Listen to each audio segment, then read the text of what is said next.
El Valle de la Muerte no recibió su nombre por casualidad.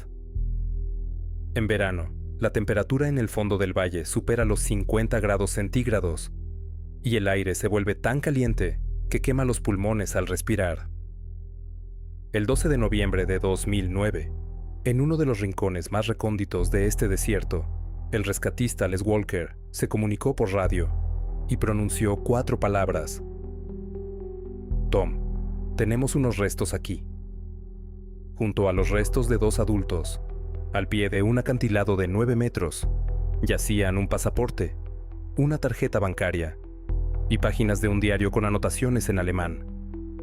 Todo ello pertenecía a una familia de 4 miembros, 2 de ellos niños.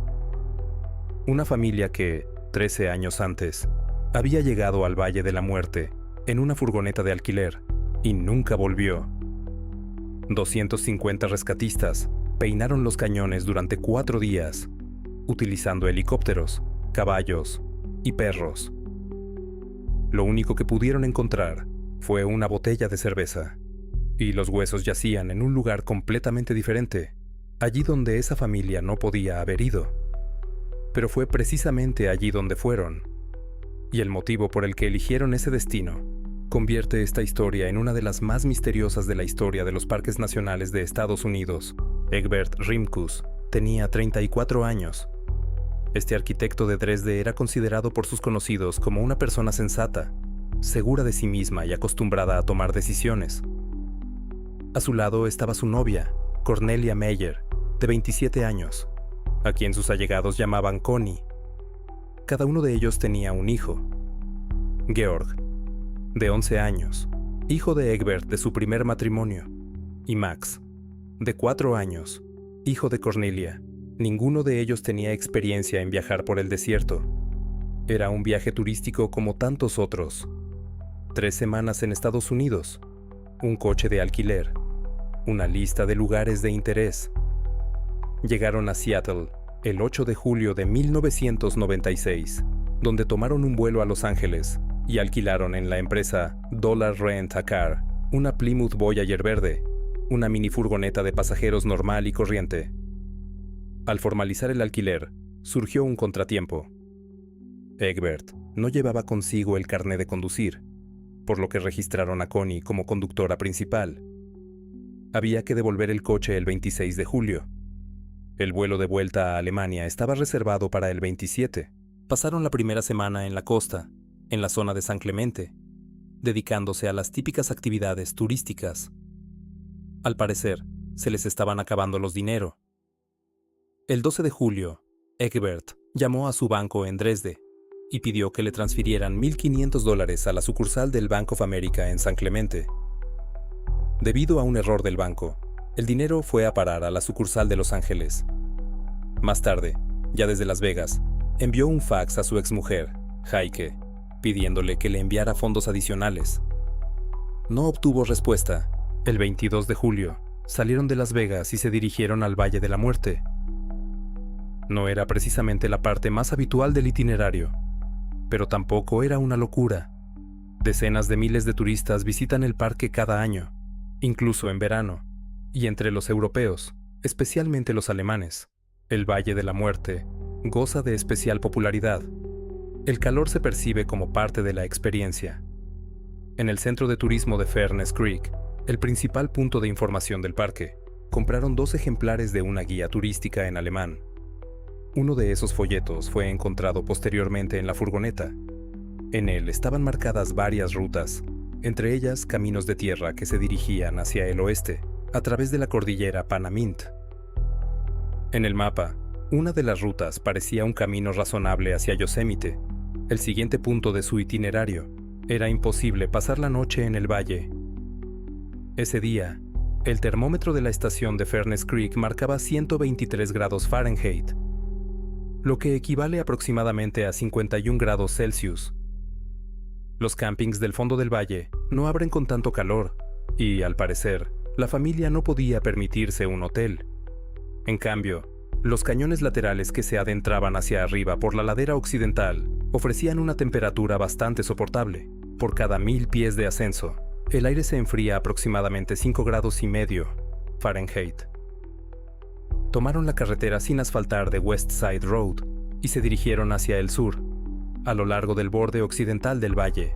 A partir de las fotografías reveladas posteriormente con su cámara, se pudo determinar que la noche del 22 al 23 de julio la pasaron en el cañón de Hanawa, a una altitud en la que el aire era considerablemente más fresco que en las zonas bajas.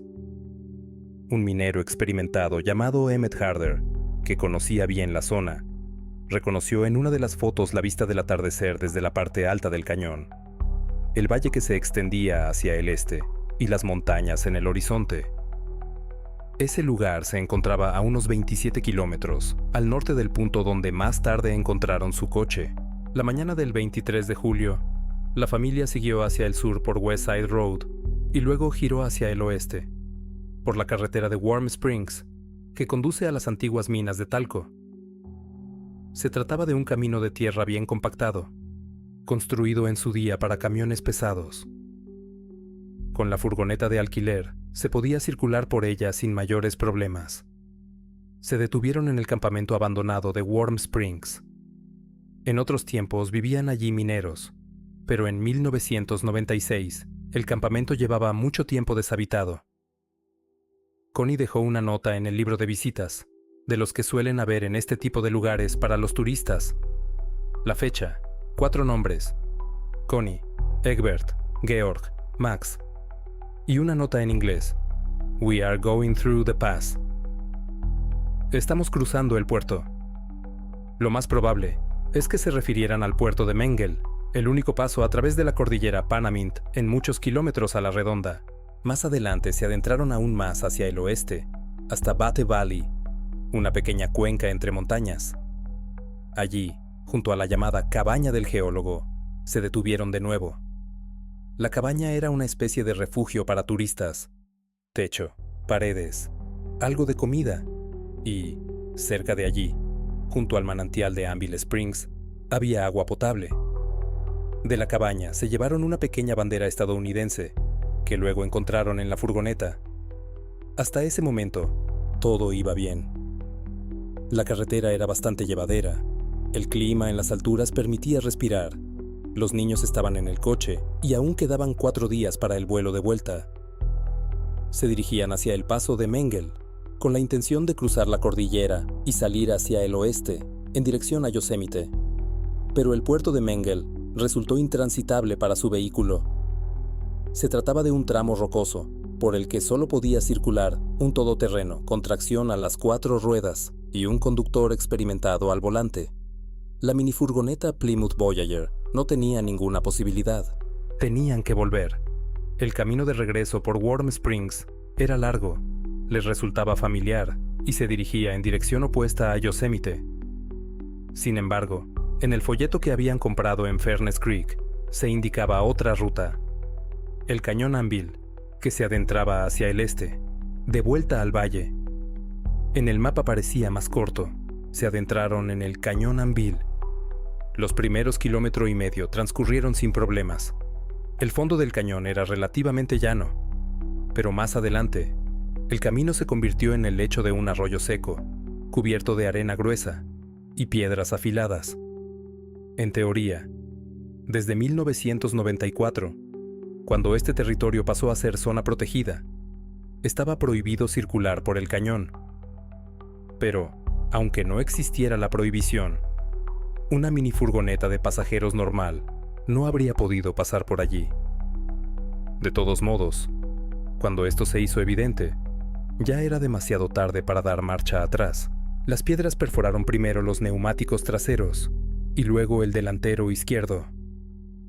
La monovolumen siguió avanzando porque la Plymouth Voyager tiene tracción delantera, y mientras al menos una rueda delantera aguantara, el coche seguía adelante. Las huellas en la arena revelaron más tarde que habían recorrido más de 3 kilómetros con los neumáticos desinflados antes de que la mini furgoneta se quedara definitivamente atascada en el eje, en la arena suelta de un ramal lateral del cauce. En el maletero había un gato de repuesto y una rueda de repuesto compacta. No utilizaron ni uno ni otro. Con 3 neumáticos pinchados, Una sola rueda de repuesto no habría cambiado nada. Era la tarde del 23 de julio de 1996. La temperatura en el cañón, a esa altitud de unos 1000 metros, rondaba los 42 grados. Una familia de 4 personas se encontraba junto a una furgoneta atascada en la arena, en un cañón por el que nadie circulaba, en un parque donde en verano casi no hay visitantes. En línea recta, la carretera asfaltada más cercana estaba a unos 25 kilómetros. Quedaban 4 días para el vuelo de vuelta a su Alemania. Nadie sabía dónde se encontraban. Durante 3 meses, nadie supo que habían desaparecido. La exmujer de Egbert, Heike Weber, empezó a preocuparse cuando su hijo Georg no regresó de sus vacaciones a la fecha prevista. Empezó a preguntar por él, pero la distancia entre Dresde y California convertía cada paso en una espera angustiosa. El vuelo de regreso del 27 de julio se realizó sin ellos. Ninguno de los 4 se había registrado a bordo. La empresa de alquiler Dollar Rent a Car descubrió que la minifurgoneta no se había devuelto a tiempo, pero, según sus normas internas, esperó 30 días antes de denunciar el robo. La denuncia a la policía de Los Ángeles no se presentó hasta el 10 de septiembre. El 14 de agosto, la Interpol emitió una orden de búsqueda contra los 4 ciudadanos alemanes. Pero en el Valle de la Muerte no se enteraron. El parque es enorme, hay pocos guardabosques, y en verano, cuando las temperaturas hacen intransitables la mayoría de las rutas, la afluencia de visitantes cae casi a 0. La furgoneta permaneció en el cañón, cubierta de polvo, y nadie la vio. El 21 de octubre de 1996, exactamente 90 días después de la desaparición, el guardabosques del Parque Nacional Dave Brenner sobrevolaba en un helicóptero militar la parte sur del Valle de la Muerte. Era una patrulla de rutina. El equipo buscaba laboratorios ilegales de fabricación de drogas en los recónditos cañones. Hacia las 11 de la mañana, Brenner vio abajo algo que no debería haber estado allí. Un coche en el lecho del cañón Anvil, a unos 4 kilómetros río abajo del manantial Willow Springs. Era extraño por varias razones. En el cañón no había una carretera propiamente dicha. En su día, Anvil Canyon fue la única vía de acceso a las minas de Butte Valley, pero después de que se construyera un buen camino de tierra hasta las minas de talco pasando por Warm Springs, la antigua ruta a través del cañón quedó abandonada. En 1994, cuando se incluyó este territorio en la zona protegida, se prohibió oficialmente el paso por el cañón. Los lugareños, sin embargo, a veces infringían la prohibición, pero en todoterrenos preparados. Y aquí había una minifurgoneta de pasajeros normal, que no tenía ninguna posibilidad en este cañón. Brenner aterrizó y examinó el hallazgo. Un Plymouth Voyager verde del año 1996, con matrícula de California. Una gruesa capa de polvo cubría la carrocería. La monovolumen estaba atascada en la arena hasta el eje. Las 2 ruedas traseras y la delantera izquierda estaban desinfladas, y las llantas deformadas por haber rodado sobre piedras. Las huellas en la arena indicaban que el coche había recorrido más de 3 kilómetros con los neumáticos desinflados antes de quedarse definitivamente atascado. Las puertas estaban cerradas. No se veía al propietario. Alrededor del vehículo, aparte de las huellas de ayer del propio Brenner, no había ni una sola huella de pisada. El guardabosques anotó la matrícula y la transmitió al cuartel general del parque. Una comprobación realizada por la Policía de Tráfico de California reveló que la furgoneta figuraba como robada desde el 10 de septiembre. Propietario: Dollar Rent a Car. Arrendatarios: 4 ciudadanos alemanes. Se trata precisamente de la descripción de Interpol. Al día siguiente, el 22 de octubre, el investigador del parque Eric Inman llegó al lugar en un helicóptero de la Policía de Tráfico. Hacia las 10 de la mañana, comenzó a inspeccionar el terreno alrededor de la furgoneta. Aparte de las huellas de Brenner del día anterior, no se veían pisadas. 3 meses de viento y arena habían borrado todo lo que pudiera haber quedado de las personas. Pero algo quedó. algunos envoltorios de comida y rastros de fosas de letrina, cuidadosamente excavadas en la arena a cierta distancia del vehículo. La familia se había quedado allí, tal vez a pasar la noche, antes de marcharse.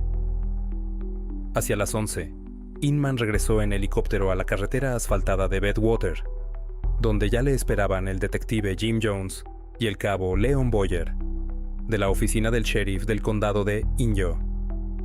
Tras una reunión, los agentes del sheriff se dirigieron a pie hacia la furgoneta, mientras que Inman regresó en helicóptero al vehículo alrededor de la 1 de la tarde. Con la ayuda de los detectives, se abrió la furgoneta.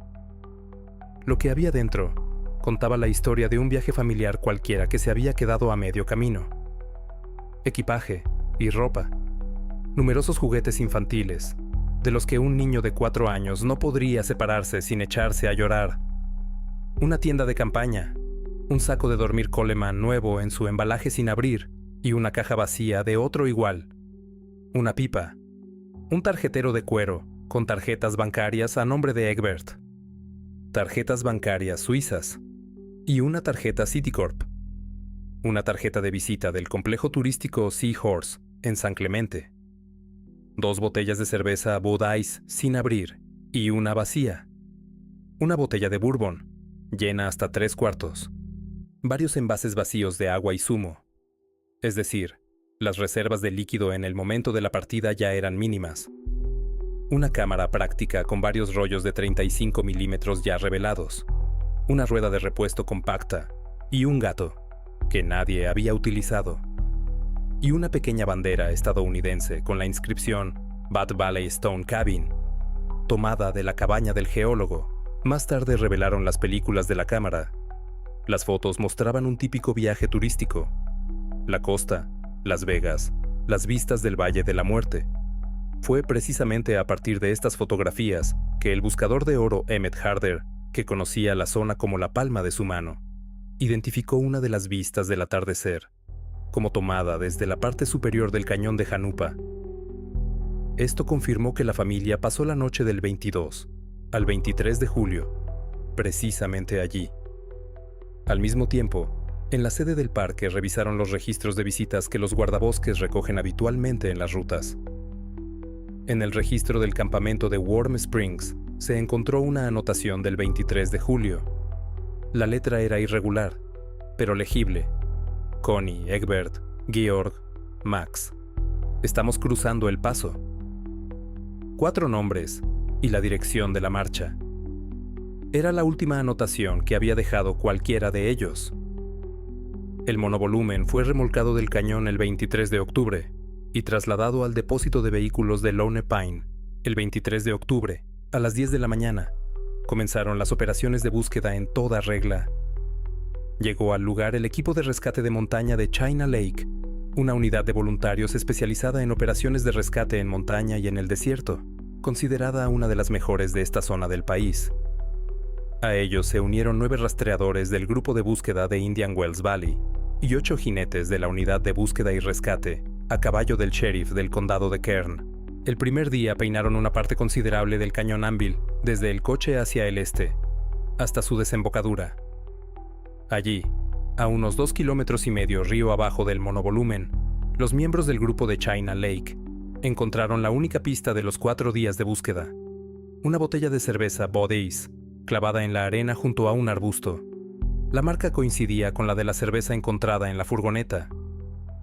Junto a la botella, alguien había despejado un espacio en un saliente rocoso y se había sentado, dejando en la arena una huella nítida de un cuerpo corpulento. El tamaño de la huella indicaba que se trataba de un hombre adulto, presumiblemente Egbert. El espacio se encontraba en el lado este del arbusto, es decir, a la sombra que éste proyectaba al atardecer. Al final del día, quienquiera que estuviera sentado allí miraba hacia el este. Desde ese punto se divisaba el cañón en su totalidad, hasta su desembocadura, y más allá, a unos 25 kilómetros de distancia, se veía la carretera asfaltada de Badwater al otro lado del valle. Si se giraba la cabeza hacia el sur, tras una baja cadena de colinas, se adivinaba una suave pendiente que parecía transitable a pie. Este lugar parecía el punto en el que una persona reflexionaba sobre un plan. ¿A dónde ir? ¿Dónde buscar ayuda? Al día siguiente, el 24 de octubre, se incorporaron equipos adicionales, equipos de rescate del condado de Nye, en Nevada, y del condado de Inyo. Se amplió la zona de búsqueda. Peinaron la carretera de Warm Springs, la cuenca de Bath Valley, los accesos al paso de Mengel, el territorio desde la desembocadura del cañón hasta el asfalto de West Side Road y desde la furgoneta hacia el oeste hasta el manantial de Willow Springs. 2 helicópteros trabajaron sin descanso, transportando a personas y equipo y realizando reconocimientos aéreos. Al tercer día, el perímetro de búsqueda se amplió aún más. El equipo del parque peinó la llanura situada entre la desembocadura del cañón y la carretera de Badwater. Los equipos de rescate de Victorville inspeccionaron el extremo sureste del Valle de Butte. Un guardabosques de la Oficina de Administración de Tierras comenzó a inspeccionar la ruta al oeste del Paso Mengel, entre la ciudad abandonada de Ballarat y el rancho Barker.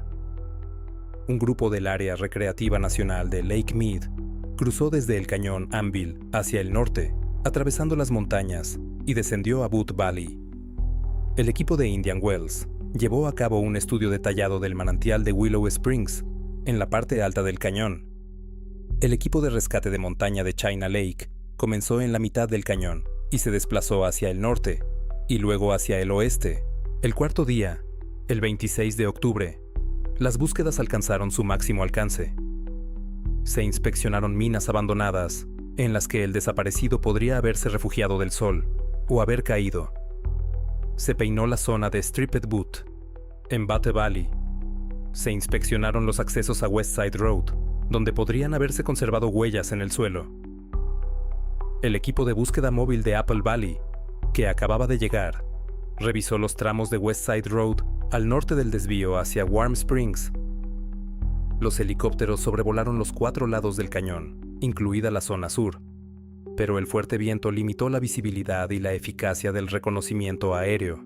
Al atardecer del 26 de octubre, tras 4 días de trabajo, se suspendieron las labores de búsqueda. Más de 45 rescatistas trabajaron sobre el terreno al mismo tiempo. 2 helicópteros en el aire, 8 caballos en tierra. Los gastos totales ascendieron a unos $80,000. Según las estimaciones de un representante del parque, en la operación participaron unas 250 personas. Las zonas de búsqueda se seleccionaron acertadamente, y se estimaba que las probabilidades de hallarlo eran altas. Pero no se encontró nada, salvo una botella de cerveza.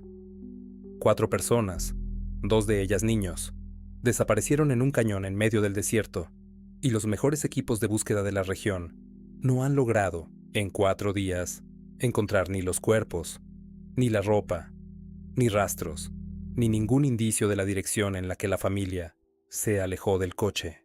Precisamente ese vacío era lo más extraño. Las operaciones de búsqueda en el desierto suelen dar resultados rápidamente. En un clima seco, el cuerpo se momifica en lugar de descomponerse. Los huesos, la piel y la ropa se conservan durante décadas. Los objetos metálicos brillan al sol y se ven desde el helicóptero. 4 personas que caminan a pie por terreno abierto deberían haber dejado un rastro evidente. Un zapato perdido, una botella tirada, un trozo de tela rasgado, huellas en el suelo blando. Algo.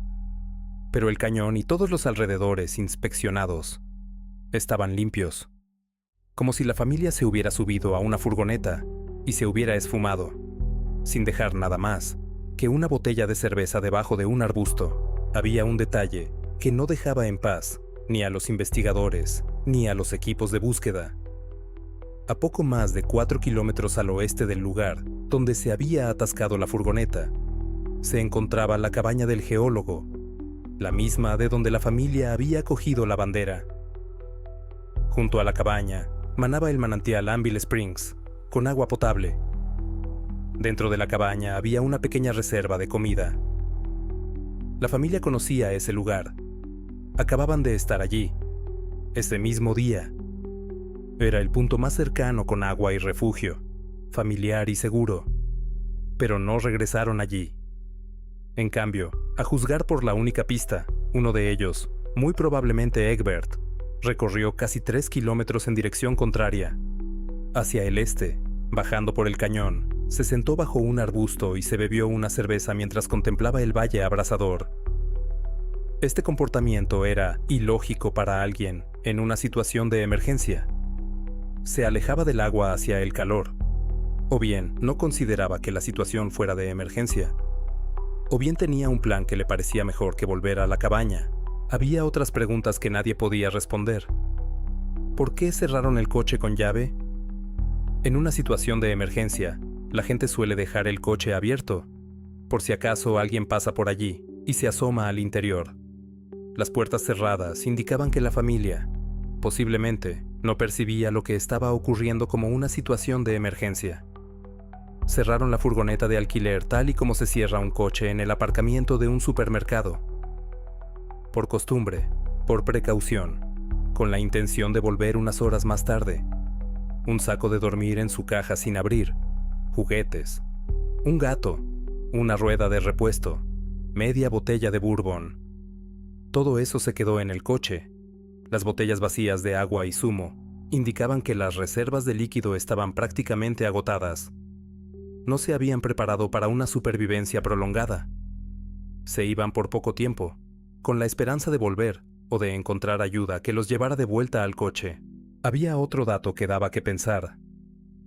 El manantial de Willow Springs se encontraba a solo 4 kilómetros al oeste de la furgoneta, remontando el cañón.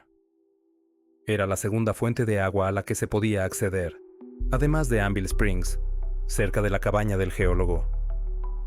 Los equipos de búsqueda inspeccionaron ambos manantiales minuciosamente. En ninguno de ellos se encontraron rastros de la presencia de la familia. Pasaron junto al agua 2 veces, en ambos sentidos, y no se detuvieron ni una sola vez. En los años siguientes, las búsquedas continuaron de forma esporádica. El equipo de rescate de montaña de Chain Lake regresó en repetidas ocasiones a la zona del cañón Anvil y revisó los pozos mineros abandonados en los que alguien podría haberse caído. También acudieron grupos de búsqueda privados y personas a título individual, pero su trabajo fue menos sistemático y quedó peor documentado. Entre los más perseverantes se encontraban Dick Hasselman, profesor jubilado del Instituto Politécnico de Virginia, y Emmett Harder, un buscador de oro que había trabajado durante muchos años en la zona de Boat Valley. Ambos llevaron a cabo varias expediciones por su cuenta y redactaron informes detallados sobre sus hallazgos, o más bien, sobre la total ausencia de los mismos. Harder, gracias a sus contactos con la oficina del sheriff del condado de Inyo, consiguió acceder a las fotografías reveladas de la cámara de la familia. Las imágenes mostraban las típicas escenas turísticas: playas, casinos, paisajes de montaña. No había detalles alarmantes, ni rastros de conflicto o miedo. Las últimas imágenes, tomadas al parecer ya en el Valle de la Muerte, mostraban a la familia de buen humor. Las personas que aparecían en esas fotografías no sabían que su viaje estaba llegando a su fin. El tiempo pasaba. La investigación barajaba otras hipótesis. Quizás Egbert había simulado su desaparición para escapar de sus deudas. En los documentos se mencionaba a Costa Rica como posible destino de huida. Pero no se encontró ninguna prueba de que alguno de los 4 hubiera abandonado los Estados Unidos. Ninguna tarjeta bancaria se utilizó después del 23 de julio. Ningún pasaporte fue presentado en ningún puesto fronterizo del mundo. La hipótesis de la huida quedó en el aire, sin nada que la respaldara, salvo el hecho de las dificultades económicas. La postura oficial de las autoridades se reducía a un accidente. La familia había fallecido por sobrecalentamiento y deshidratación, es decir, por hipertermia. Pero esta formulación, a pesar de su precisión médica, dejaba sin respuesta la pregunta principal. Si murieron en el desierto, ¿dónde están los cuerpos? El desierto no oculta a los muertos, los conserva. 4 personas no pueden desaparecer sin dejar rastro en un cañón rocoso que han peinado 250 rescatistas. Con cada año que pasaba, el caso se hundía más y más en la categoría de los sin resolver. El cañón Anvil volvió a su estado habitual. Silencio, arena, sombras esporádicas de las rocas, el silbido del viento en los estrechos pasajes. De vez en cuando pasaba un helicóptero en una ronda de patrulla. De vez en cuando se adentraba algún turista. Nadie volvió a encontrar nada. El caso de los alemanes del Valle de la Muerte, como se le empezó a llamar en la prensa y en los foros de Internet, se ha convertido en una de esas historias que se cuentan en las excursiones y se analizan en los foros de aficionados a los casos sin resolver, pero a las que ya nadie sabe cómo abordar. Durante 13 años, la furgoneta permaneció en el depósito de vehículos de Lone Pine. Durante 13 años, 4 nombres figuraron en la base de datos federal de personas desaparecidas. Durante 13 años, los restos yacían en algún lugar del desierto, y el desierto guardaba silencio. A lo largo de 13 años, han surgido varias versiones sobre el caso, y cada una de ellas explicaba parte de los hechos, pero ninguna lo explicaba todo.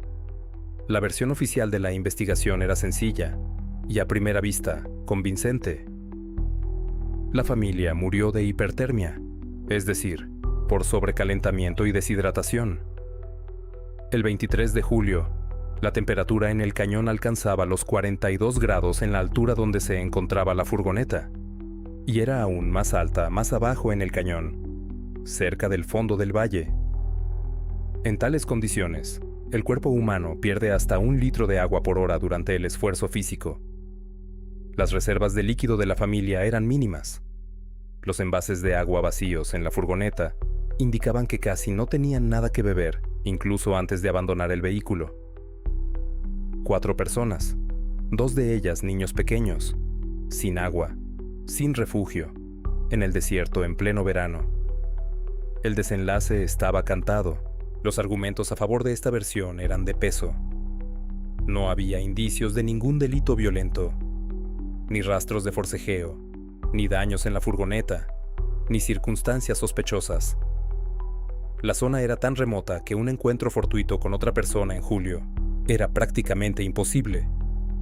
La delincuencia en esta parte del Valle de la Muerte se reducía a contados laboratorios ilegales, y ninguno de ellos se había detectado cerca del cañón Anvil, pero esta versión tenía un fallo que no dejaba tranquilos ni a los equipos de búsqueda ni a los investigadores: la ausencia de cadáveres. Si la familia había perecido a causa del calor en algún lugar del cañón o en los alrededores, 250 personas deberían haberlos encontrado en 4 días. El desierto no oculta los restos, los conserva. La ropa, el calzado y los objetos metálicos permanecen visibles durante años, incluso décadas. 4 cadáveres en un terreno abierto o semidescubierto, en una zona que fue peinada por grupos a pie, patrullas a caballo y helicópteros, deberían haber sido encontrados. Pero no estaban ni en el cañón, ni al este de este, ni al oeste, ni al norte. Solo quedaba una dirección que, en 1996, se comprobó únicamente desde el aire, y solo el último día, con viento fuerte: el sur. La segunda hipótesis, que se barajó en las primeras fases de la investigación, se refería a la posibilidad de que se tratara de una puesta en escena. Egbert atravesaba dificultades económicas. Durante el viaje, intentó en 2 ocasiones, sin éxito, obtener dinero de Alemania. En algunos documentos, se mencionaba que podría haber planeado huir de sus deudas, posiblemente a Latinoamérica. En este escenario, la familia no abandonó la furgoneta porque se encontrara en apuros, sino porque Egbert dejó deliberadamente el vehículo en un cañón aislado para simular una muerte y se llevó a la familia por otro camino.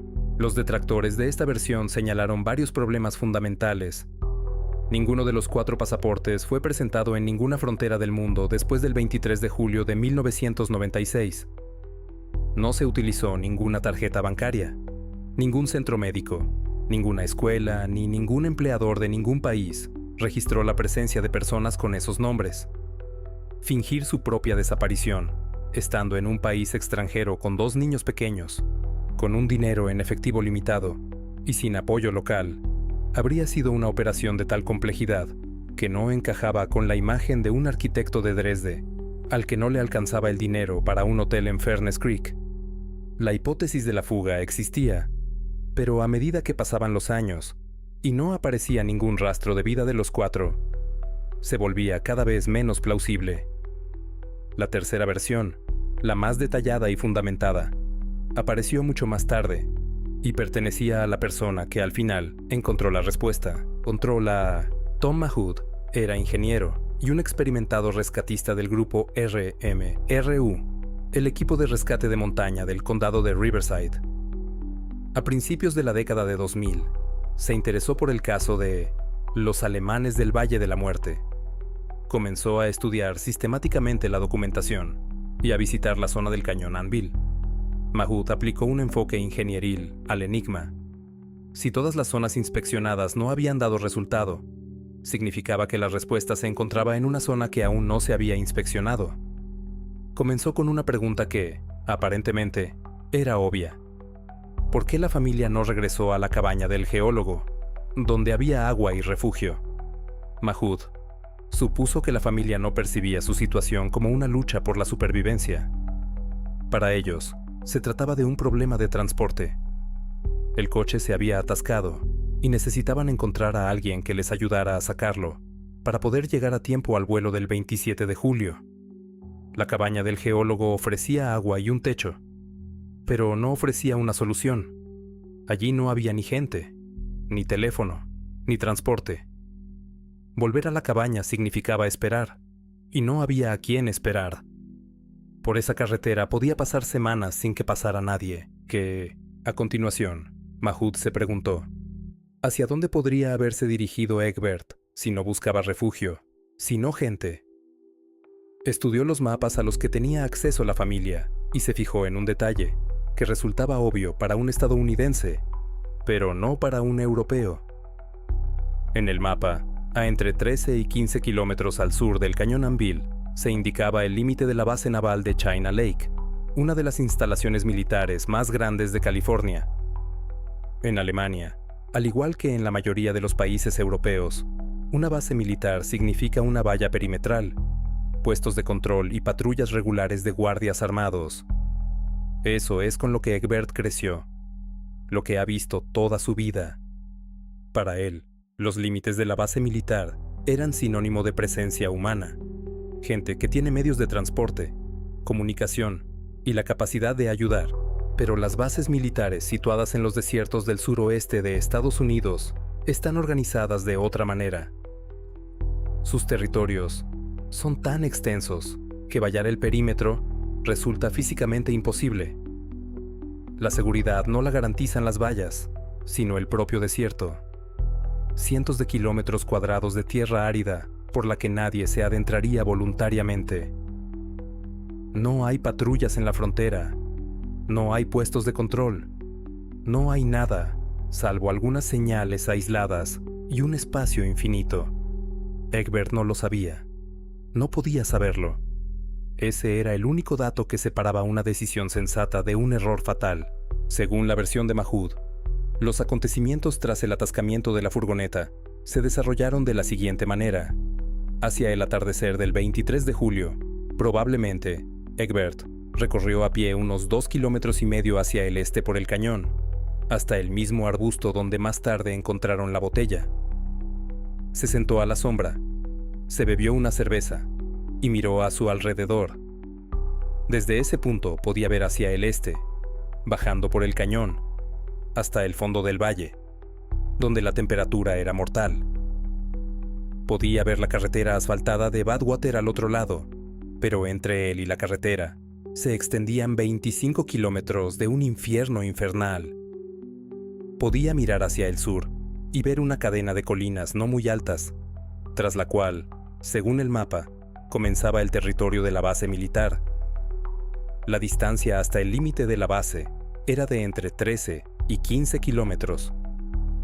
La subida hacia el sur parecía suave y transitable. La temperatura en las alturas era considerablemente más baja que en el fondo del valle. Para alguien que estaba convencido de que en el límite de la base le recibirían soldados con una radio y agua, esa ruta parecía la mejor de todas las opciones. Mahmoud supuso que Egbert había regresado a la furgoneta, que la familia había pasado la noche en el coche, o cerca de él, y que, a primera hora de la mañana del 24 de julio, cerraron las puertas con llave, se llevaron lo imprescindible y se dirigieron a pie hacia el sur. Pasaron junto al arbusto donde había una botella, subieron por uno de los barrancos laterales en dirección sur y salieron a una meseta elevada, desde donde vieron por primera vez lo que había más allá de la cadena de colinas. Allí no había vallas, ni patrullas, ni ningún indicio de presencia humana, solo el vacío que se extendía hasta el horizonte. Para entonces, al parecer, ya habían empezado a darse cuenta de que la situación era más grave de lo que parecía, pero dar media vuelta significaba volver al coche, donde no había ni agua ni esperanza de recibir ayuda. Quizá Egbert había dejado a Connie y a los niños en algún refugio y había seguido adelante solo. Quizá iban todos juntos. Era imposible determinarlo con certeza. Fue precisamente el escenario del sur lo que llevó a Mahmoud a ese punto del desierto, donde ningún rescatador había estado antes. A principios de noviembre de 2009, Mahmoud convenció a su compañero del equipo de rescate de montaña, Les Walker, para que se uniera a una expedición al sur del cañón Anvil.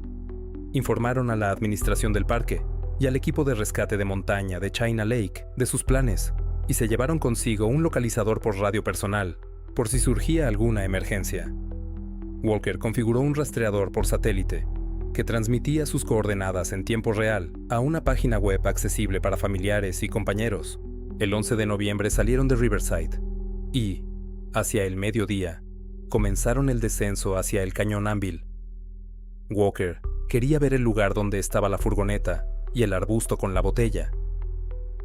Desde allí, giraron hacia el sur y se dirigieron al manantial de Squaw Springs, el único lugar de la zona donde podían reponer sus reservas de agua. La subida fue dura. Las mochilas estaban llenas y el terreno era rocoso. En el manantial llenaron de agua un bidón plegable de unos 10 litros, y Mahmoud lo metió en la mochila, lo que elevó su peso a 30 kilos. El resto del camino hacia el sur, hasta la alta meseta que Mahmoud consideraba la zona clave de la búsqueda, les llevó varias horas más por terreno accidentado. Hacia las 5:30 de la tarde, cuando ya había anochecido, acamparon en el borde de la meseta. La mañana del 12 de noviembre, dejaron el equipo principal en el campamento y, con el equipaje ligero, se dirigieron hacia el sur, recorriendo el extremo occidental de la meseta. Caminaban a unos cientos de metros de distancia entre ellos, comunicándose por radio. El terreno era rocoso, con matorrales dispersos y acantilados escarpados. Una de las pocas personas que había visto jamás ese paisaje era el alpinista Pete Carlson, quien más tarde visitó el lugar del hallazgo y afirmó que era el punto más remoto en el que había estado nunca. Hacia las 8 de la mañana, llegaron al extremo suroeste de la meseta, donde comenzaba una de las 3 rutas posibles hacia el sur. No había rastros de paso humano.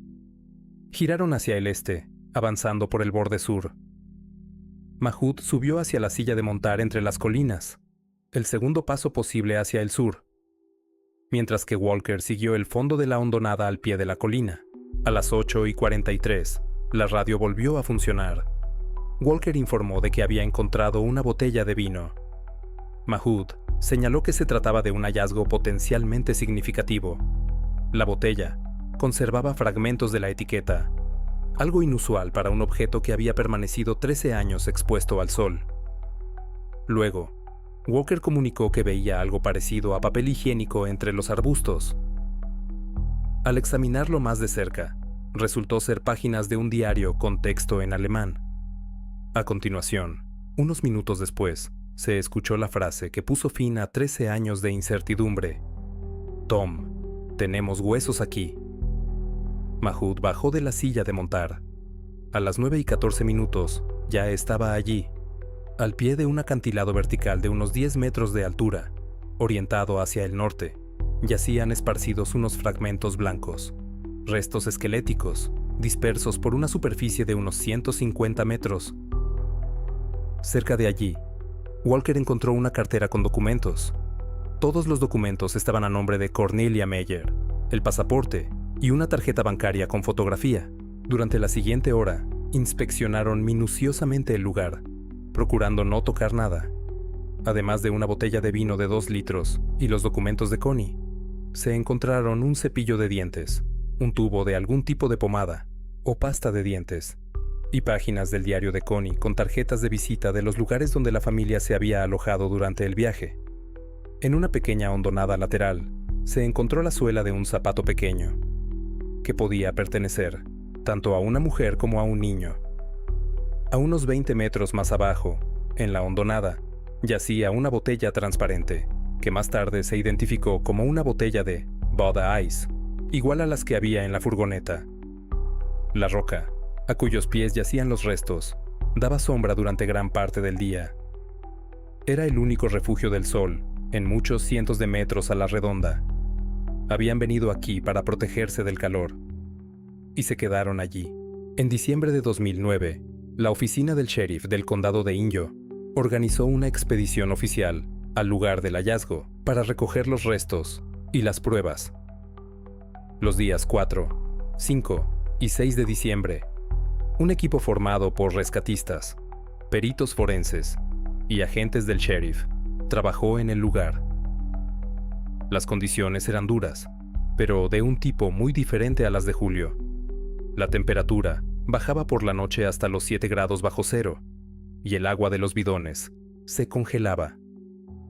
Se recogieron fragmentos óseos que, según los datos preliminares, pertenecían a 2 adultos, un hombre y una mujer. El análisis de ADN confirmó posteriormente que los restos del hombre pertenecían a Egbert Rimkus. No se pudo obtener una confirmación de ADN de los restos femeninos, pero los documentos de Cornelia, encontrados cerca, no dejaban lugar a dudas. Los restos de los niños no se encontraron oficialmente. Según algunas fuentes, en el lugar se hallaron fragmentos de huesos que los equipos de búsqueda consideraron similares a los de un niño, pero no se emitió ningún informe oficial al respecto. La suela de un zapato pequeño, hallada en una hondonada lateral, podría haber pertenecido a uno de los niños, pero también podría ser de mujer. El destino de Georg y Max sigue sin estar formalmente esclarecido. La portavoz de la oficina del sheriff, Karma Roper, declaró a los periodistas que las autoridades estaban casi seguras de que los restos pertenecían a los turistas desaparecidos. No se habían previsto nuevas búsquedas. El caso, en esencia, estaba cerrado. La causa de la muerte se había determinado como accidente, hipertermia y deshidratación. El padre de Cornelia, al enterarse del hallazgo, expresó su enorme gratitud a los equipos de búsqueda. Durante 13 años, su hija, su nieto y sus acompañantes figuraban como desaparecidos, y la familia vivía en un limbo entre la esperanza y el dolor, sin poder aferrarse ni a una cosa ni a la otra. Ahora, al menos, había certeza. Tom Mahood publicó un informe detallado sobre sus investigaciones en su página web personal. El texto, dividido en varios capítulos y acompañado de fotografías, mapas y coordenadas GPS, se convirtió en uno de los artículos más leídos sobre desapariciones en los parques nacionales. Mahood describió no solo la cronología de sus expediciones, sino también la lógica que le llevó al escenario del sur, una cadena de decisiones, cada una de las cuales, por separado, parecía razonable, pero que, en conjunto, llevaron a la familia a la muerte. Esta lógica se puede resumir en varios puntos. Tomaron el camino de tierra, porque el mapa indicaba que era el más corto. Se desviaron hacia el cañón, porque el folleto señalaba que allí había una carretera. No se detuvieron cuando reventaron los neumáticos, porque, al ser un vehículo de tracción delantera, aún podía seguir circulando. Cerraron el coche con llave y se marcharon porque pensaban que volverían. No regresaron a la cabaña, porque la cabaña no resolvía su problema. Se dirigieron al sur, porque en el mapa había una base militar, y una base militar significaba gente. Cada paso parecía lógico. Ninguno de ellos fue dictado por la estupidez, la imprudencia o la indiferencia ante el peligro. Fue una serie de errores de buena fe cometidos por personas a las que les faltó un único conocimiento, que en el desierto estadounidense las bases militares no se parecen a las alemanas. Mahood lo expresó sin rodeos. Consideraba que, si se hubiera encontrado en la misma situación, habría cometido los mismos errores si no hubiera sabido lo que sabía. En este caso, la diferencia entre la vida y la muerte no venía determinada por el carácter ni por la preparación, sino por la información. La historia suscitó un gran interés. Los principales medios de comunicación se hicieron eco de ella y se debatió en podcasts y foros dedicados a casos sin resolver. El podcast Stuff You Should Know le dedicó un episodio completo. En las plataformas de cartografía aparecieron mapas interactivos con la ruta de la familia y los puntos donde se encontraron los restos. El caso de los alemanes del Valle de la Muerte pasó a formar parte del canon no oficial de historias sobre cómo la naturaleza salvaje de Estados Unidos mata a quienes subestiman su magnitud. Pero incluso tras el hallazgo de 2009, siguen sin resolverse algunas cuestiones. ¿Por qué la familia no regresó a la cabaña del geólogo, donde había agua y techo? La teoría de Mahood ofrece una explicación racional, pero se trata precisamente de una teoría, no de un hecho demostrado. Nadie sabe con certeza en qué pensaba Egbert mientras estaba sentado bajo un arbusto con una botella de cerveza y miraba hacia el sur. ¿Qué ha sido de los niños? Sus restos nunca llegaron a identificarse oficialmente. Los equipos de búsqueda mencionaron fragmentos óseos que parecían pertenecer a niños, pero no se emitió ningún informe oficial al respecto. Max, de 4 años, y Georg, de 11, siguen figurando oficialmente en la base de datos de personas desaparecidas. Tenían al menos una reserva mínima de agua cuando se alejaron del coche. Los recipientes vacíos que hay en la furgoneta indican que, muy probablemente, no. Pero seguramente nadie lo sabe con certeza. Y, por último, ¿se dirigieron todos juntos hacia el sur, o Egbert dejó a su familia en un escondite y partió solo en busca de ayuda? La roca junto a la cual se encontraron los restos parece un lugar donde alguien intentó protegerse del sol y esperar. Pero no había a quién esperar. A decenas de kilómetros al sur, no había ni un alma. En el Parque Nacional del Valle de la Muerte todavía se venden guías turísticas en alemán. El cañón Anvil sigue cerrado al tráfico, y pocos visitantes del parque saben siquiera de su existencia. El manantial de Willow Springs sigue dando agua. La cabaña del geólogo sigue en pie en Butte Valley, con provisiones y una bandera estadounidense que alguien colgó para sustituir a la que fue robada. Y a unos pocos kilómetros al sur, tras una cadena de colinas poco elevadas, en una meseta rocosa que la mayoría de la gente nunca verá, se alza una roca de unos 10 metros de altura, orientada hacia el norte.